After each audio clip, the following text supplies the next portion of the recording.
In January, we return each year to our mission as a community to review it and renew it and recommit to it. And last week we looked at the first part, inviting all, and we thought together about how we are ready not just to welcome, but to invite the people that God has placed in our lives and to own our expectations of other people and to place them before the Lord and to be ready to repent of them and receive people as they are, not as we expect or need them to be. And now we turn to the second part, the middle of our mission statement, which is really the lifeblood of this community, and that is our commitment to serving. But there is a way to serve that glorifies God, and then there is a way to serve that glorifies us. And there is a way to serve that reinforces all of the hierarchies and dynamics of the world that is passing away. And there is a way to serve that breaks through and ushers in the shalom of the kingdom of God. So we can't just make a commitment to serve. We have to make a commitment to serve like Jesus. And so we must submit and learn from him again and again. So hear these words from the Gospel of Matthew, the story that you know, but that we need to hear again. When Jesus heard what had happened, he withdrew by boat privately to a solitary place. Hearing of this, the crowds followed him on foot from the towns. And when Jesus landed and saw a large crowd, he had compassion on them and healed their sick.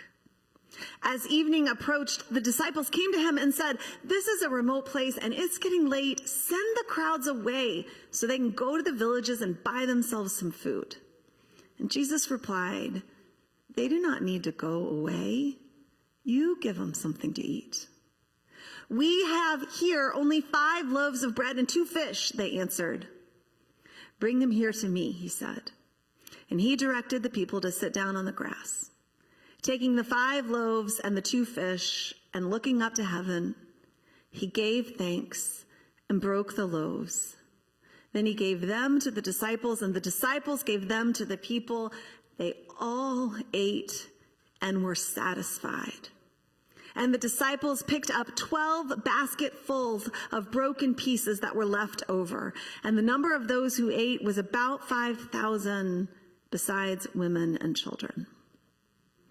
This week, as I was thinking and praying and meditating on this text, I read many news stories. I went down a rabbit trail learning about a restaurant called Noma that is closing. It is in Copenhagen, and it has 5 times been rated the best restaurant in the world. It has 9 Michelin stars, or however many you can optimally get. And this restaurant is really innovative. They call it the new Nordic style. It is hyper-local and eco-conscious.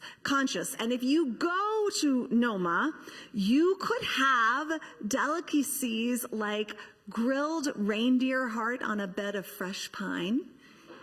You could have goat cheese curd on a bed of fermented moss.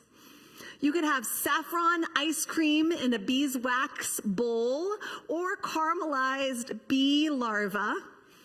And this is all good and excellent fare. And you have to wait and wait to get a reservation at this place. And it has sparked something called gastro-tourism. People are taking first-class vacations and planning them around the chance to eat at these tables, where a tasting menu will cost you $500 minimum, and that does not include alcohol, which I personally would need were I going to eat grilled reindeer heart.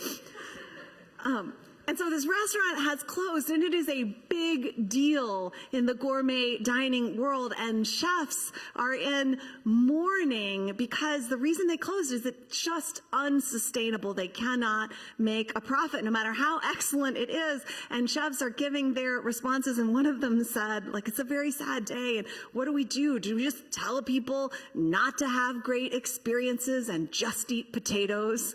So apparently this is it. You can either eat grilled reindeer heart or just be miserable and eat potatoes. What is the problem? Why is this restaurant not successful? Why is it not franchising?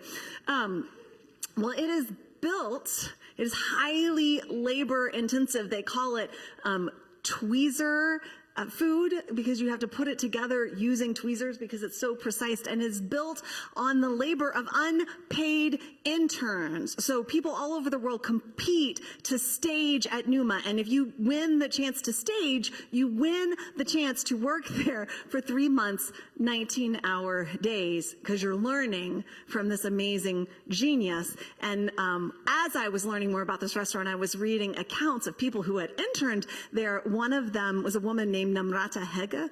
She spent her 3 months staging at Numa, assembling fruit leather beetles. So she would take jam and dry it into strips and then use tweezers to form it into the shape of a beetle. Aren't you glad we have screens? Don't you want to see what they look like? She would make 300 a day, and they would be presented to diners. And we do have a picture. Quinn, can you put it up? It looks like that. So if you don't let your kids play with their fruit roll-ups, you're really holding them back. She had to make 300 of these every day in a kitchen where all the staff had to work in complete silence, and laughter was particularly and specifically forbidden. Her experience was absurd, but other people tell the story of being physically abused. It was an open kitchen, so instead of being punched, they were kicked because they could do that underneath the counters. People were sexually assaulted. People suffered burns and broken bones that they were not allowed to go and get treatment for. And all of these young people, both on the unpaid internships and the lower positions in the kitchen, they were all on visas. So if they complained and lost their jobs, they would be kicked out of the country. People were working at this world-class restaurant, and they were actually starving while they plated $1,000 meals for their guests. One chef, Kim McCullough, who worked at Numa for years, said, look, here's what you need to understand. Just fine dining, just like diamonds and ballet and other elite pursuits, has abuse built into the model. He said, everything luxe is built on somebody's back. Somebody has to pay. We heard the story that we call Jesus feeding the 5,000, but it starts with the words, when Jesus heard what had happened. So what we want to ask is, what did Jesus hear that had happened? Because on the day that this story happened, Jesus didn't set out to feed anyone. What he set out to do was find some peace in a place apart, because he had heard what happened. And what had happened was his cousin, his friend, his faithful forerunner, John the Baptist. Jesus heard what happened to him at a luxurious banquet given by King Herod, a banquet that is as opulent and oppressive as any that has been given before or since. See, when you are king, when you are on top, you only stay king, you only stay on top for as long as you perform. You have to continually meet and exceed expectations. You have to show that you are elite, that you are powerful, that you are limitless. And if you show your weakness, if you slip, someone will come for you. And if somebody tries to come for you, you better make an example out of them. See, Herod was the dog who had caught the car. He had found himself king of Judea under the providence of Rome. So he had all of this power and all of this luxury, but he had to keep it. And you keep your power by proving that you have it. And one way that you prove that you have it is by throwing these luxurious, wildly luxurious state dinner with the power to break all customs. And what happened at that dinner that Jesus heard about is a long story, but part of it is King Herod wanted to show his power, maintain his power, prove his power. And there was a young girl who was dancing for him, and this young girl pleased Herod. This young girl was his wife's daughter, also his niece. This is why we're careful when we talk about biblical marriage. And Herod flexed his power when she danced for him and pleased him, and he said, I will give you anything you ask for, up to half of my crown. And prompted by her mother, she asked for the head of John the Baptist. So Herod, in order to keep being Herod, in order to keep living this powerful, elite, luxurious life, in order to show that he had the power to do whatever he wanted, he had to give her what she asked for then and there, even though he did not want to. And people all over Judea the next day heard the story of the amazing dinner that some were privileged to attend. The story of the food, the story of the surroundings, the story of the dancing, and the grand finale when King Herod presented his niece/stepdaughter Salome, John the Baptist's head on a platter. This is how broken and sinful people use power. This is how broken and sinful people seek pleasure. This is how broken and sinful people consume one another. There is another way. And Jesus shows it to us. Jesus had heard what had happened to John. Jesus had heard about the vicious, meaningless savagery of his death. And Jesus tried to slip away by boat because he knew that John was only walking ahead of him, making the path straight on the same road that he was going to walk. All those prayers that he prayed in the Garden of Gethsemane, those weren't the first time he lifted them up. Jesus knew where he was headed. So he slipped away to be alone. But the people heard, and in their desperation, they figured out where he was going. So by the time he got there, they were already assembled, a crowd waiting for him with their pain, with their sick loved ones, with their demons, with their need. And Jesus' own pain and love heightened his awareness of theirs. So he got out of the boat, and together with his disciples who had already received his authority and power to heal and drive out evil spirits, they began to minister to the people. And they were teaching and praying and healing and delivering and miraculously restoring the crowd. And the evening came, and the disciples came to Jesus and said, these people are hungry, and we're in the middle of nowhere, and thanks to us, they're healthy and healed, so send them away. They can go to the villages and buy themselves some food. The disciples believe that they have reached the end of their responsibility. We fixed them. Now they can feed themselves. We've done our part. The rest is up to them. Send them away. Send them their hunger away. And Jesus says they don't need to go away. You give them something to eat. And the disciples, again, quite reasonably say, we only have 5 loaves and 2 fishes. And famously, there are 12 of us, plus you. That's 13. We don't even have enough for ourselves. And now you want us to feed them? And Jesus said, bring what you have here to me. Bring what you do have here to me. So they do. And he invites the people to sit down, not at elaborately staged tables, but on the grass. And he takes what his disciples, his followers have given him, and he looks up to heaven, and he gives thanks to God, and he breaks the loaves. And then he gives to the disciples the broken pieces, and the disciples serve the people, and everyone eats and eats and eats and eats until they are satisfied. And there was more than enough. There was an abundance. And when you hear this story, I want you to hear echoes of the past and echoes of the present. I want you to hear echoes of another time when God's people were huddled in the wilderness, overwhelmed in a strange place where they could not provide for themselves. And instead of sending them out or back, God rained down the bread of heaven on them, a miracle that was unrecognizable.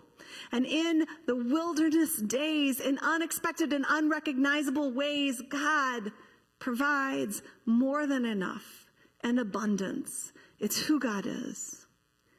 And in this moment, I want you to hear echoes of the future, of a day when Jesus sat at tables with his disciples, a day he knew was coming, and with them he was celebrating the memorial meal of the Passover, remembering the time that God had delivered their ancestors from slavery into liberation and a land of abundance. And after the worship service was over, after they thought the ritual was through, after they thought they'd come to the end of the story, Jesus took leftovers from the meal on the table, one loaf of bread, and he lifted it up and he gave thanks to God and he broke it and said to them, "This is my body broken for you. Through me, abundant salvation for all."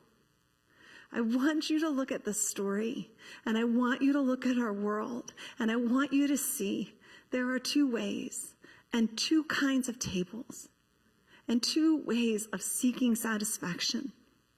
There's the way of Herod, which is the way of Noma, which is the way of luxury, a superior elite feasting on the fruit of the misery of their siblings, trying and failing endlessly to satisfy their souls. And then there's the way of Jesus, a way that looks like brokenness and is abundance, a way that an uninvited crowd can sit down on the grass, and out of reluctantly given meager brokenness comes an abundant, miraculous feast. Unreplicatable excellence.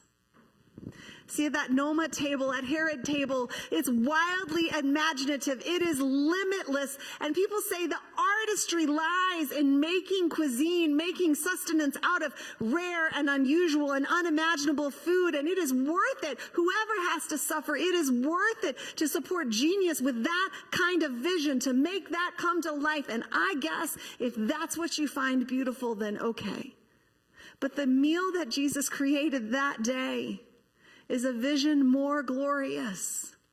And the glory of Jesus' meal is not about the rarity of the food. It's just ordinary bread. It's just scrawny fish. It's just stuff that we all have lying around. But the beauty lies in this line. This is the foretaste of heaven. Here's the line. All ate until they were satisfied. For us, with eyes to see, the meal that tastes best is a meal where all eat until they're satisfied. Friends, you got to decide which meal inspires you more, which vision you want to devote your life to, what is excellent in your sight. Herod's table, elite and exclusive, but produced by human misery. Will you believe the lies of our culture that says it's either fruit beetles in Copenhagen or potatoes in misery? Will you scramble to get a limited seat at that table? Will you faithfully participate in a system that upholds that kind of scarcity and misery? Or will you decide that Jesus' table is the true feast? Jesus' table that sometimes isn't even a table at all because it occurs in wild places where people know that they can't provide for themselves, but still they're seeking what satisfies their souls, and they realize that the only thing they need is their need. Their need qualifies them to receive lavish, unearned abundance. If you're drawn to Jesus' table, then you come to him and you seek to be his disciple, his follower. If you're drawn to Jesus' table, then you're invited to it, not only to receive, but also to serve. And like the first disciples, we're going to learn by doing. We are not disqualified by our limits and our misunderstandings. And with Jesus, we find that it is better to serve than to be served. We find that there's a way to serve with Jesus. Because you got to understand, Herod was setting places or causing places to be set for people as well. But ours is not the way of Herod. Herod provided places for people to show them his power. And Herod's table was transactional. I invite you to my table. Now you owe me. Now I'm owed your loyalty. If you betray me, if you displease me, you're never coming back to this table. A lot of churches set that kind of table too. Jesus doesn't set that kind of table, so we can't either. You have to notice that the people in the crowd did not even know what had happened. Jesus didn't take credit. Jesus didn't take a bow. Everybody in that crowd who received did not even know the source of their sustenance. Jesus fed them because they were hungry. He didn't require or expect anything in return from them. It's got to be like that for us. And no one was excluded from Jesus's feast. And the measure of that is when Jesus sat down at the Last Supper, he did not even exclude Judas. If we serve like Herod, we will set tables where we have the power to pick and choose. And we will include those who amuse us and those we think are useful to us and those who can repay us or at least validate us. But if we serve like Jesus, the only qualification will be hunger. The only requirement will be need. The other thing I want us to notice from this story is that Herod served out of his excess, out of his abundance, and out of his power. And Jesus called his disciples to serve out of their lack, out of their need, and out of their powerlessness. Jesus calls us to serve with what we have, not with what we don't have.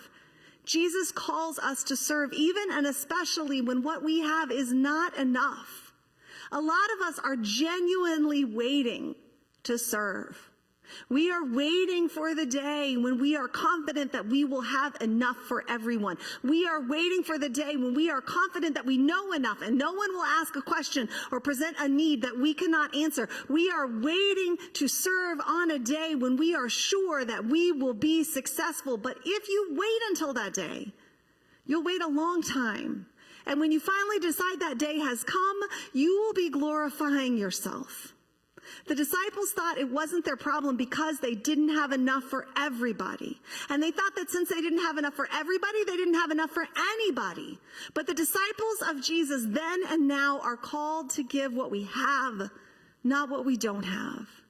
Jesus isn't asking us to be more than we are.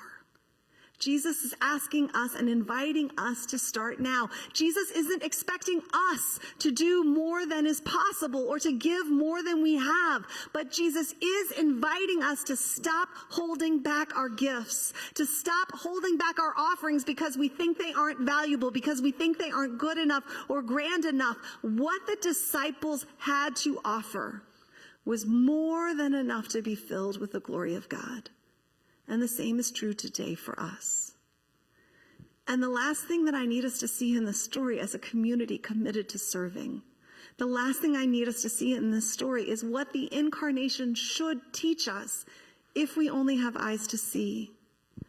God took on flesh, put on a human body to show us the sacredness of human bodies.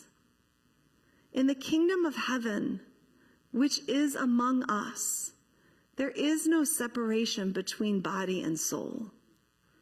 The disciples thought they were there for soul work, and they had a very specific and limited idea of what that was. And then they wanted to send the people away to take care of their bodies for themselves. But Jesus said, no, bodies are not less than spirits. The needs of the body are not less than the needs of the soul. To be hungry, to be unhoused, to be imprisoned, to suffer injustice, these are spiritual traumas that need to be healed. And to be deaf to the cries of the suffering, to be blind to the hungry, to profit from injustice, to feast on misery, these are spiritual traumas as well. And they are need to be healed. Jesus came to heal us, body and soul.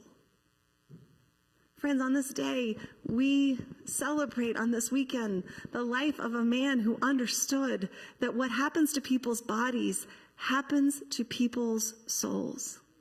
We are here to honor a man who understood that some systems, some customs, some laws must be disrupted and overturned, even if it costs us our lives.